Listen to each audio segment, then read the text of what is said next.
বেতন বাড়ানোর দাবিতে রাজশাহীতে কর্মবিরতি পালন করছেন বাসের চালক, সুপারভাইজার ও সহকারীরা। এতে রাজশাহী থেকে ঢাকা, চট্টগ্রাম, সিলেট রুটে বাস চলাচল বন্ধ রয়েছে। ভোগান্তিতে পড়েছেন যাত্রীরা। বিস্তারিত জানাতে শিরোল বাস স্ট্যান্ডে আছেন সহকর্মী মদুদ রানা। সরাসরি যাচ্ছে তার কাছে। রাজশাহী থেকে ঢাকা, চট্টগ্রাম এবং সিলেট রুটে চলাচলকারী যেসব বাস সেগুলো বন্ধ রয়েছে। তবে একতা ট্রান্সপোর্ট নামে একটি বাস মাত্র চলাচল করছে এবং হঠাৎ করে বাস চলাচল বন্ধ হয়ে যাওয়ায় ভোগান্তিতে পড়েছেন যাত্রীরা যেটি অভিযোগ করছেন, তারা আগে থেকেই টিকিট সংগ্রহ করে রেখেছিলেন, কিন্তু এইসব বাস কর্তৃপক্ষ তাদেরকে আসলে এই বাস বন্ধের বিষয়টি জানায়নি, যার কারণে তারা সকালে এসছেন, কিন্তু আসার পর কাউন্টারগুলো বন্ধ দেখতে পেয়েছেন এবং তারা ভোগান্তিতে পড়েছেন। এখন তারা বিকল্প উপায়ে ঢাকা যাওয়ার চেষ্টা করছেন, কিন্তু তারা বলছেন যে একটি মাত্র বাস চলার কারণে সেটিও সম্ভব হচ্ছে না। তারা অন্যান্য পরিবহনে যাওয়ার চেষ্টা করছেন।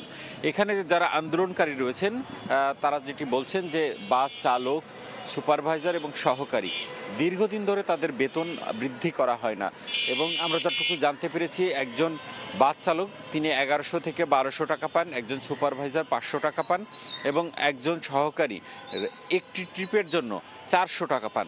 তারা এই টাকা বৃদ্ধির দাবি করছে। তারা বলছেন যে একজন বাস চালক ন্যূনতম 2000 টাকা তারা দাবি করেছেন এবং অন্যান্য ক্ষেত্রে সুপারভাইজারের ক্ষেত্রে 700 এবং যারা সহকারী রয়েছে তাদের ক্ষেত্রে 600 টাকা দাবি করেছেন।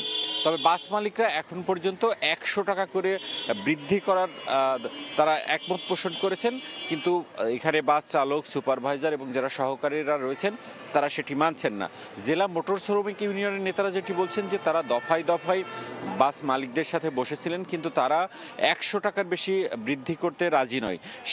সে কারণে আসলে এই যে বারবার বাস বন্ধের ঘটনা ঘটছে। আমরা যেটি জানি যে এই চলতি মাসের 7, 8 এবং 9 তারিখ এবং গত আগস্ট মাসের 23 তারিখেও এই বাস ধর্মঘট শুরু হয়েছিল এবং তখন বাস পরিবহনের মালিকদের সাথে তারা দফায় দফায় আলোচনায় বসেছে, কিন্তু সেক্ষেত্রে কোনো সুরাহা হয়নি। এবং এখানকার যারা সুপারভাইজার রয়েছেন, যারা চালক রয়েছেন, যারা সহকারী রয়েছেন, তারা বলছেন যে এবার তাদের দাবি আদায় না হওয়া পর্যন্ত তারা তাদের যে কর্মবিরতি সেটি অনির্দিষ্টকাল পর্যন্ত করবেন এবং দাবি আদায় না হওয়া পর্যন্ত তারা বাস চালাবেন না। এই ছিল রাজশাহী থেকে আমার কাছে সর্বশেষ। সরাসরি যুক্ত ছিলাম রাজশাহীতে।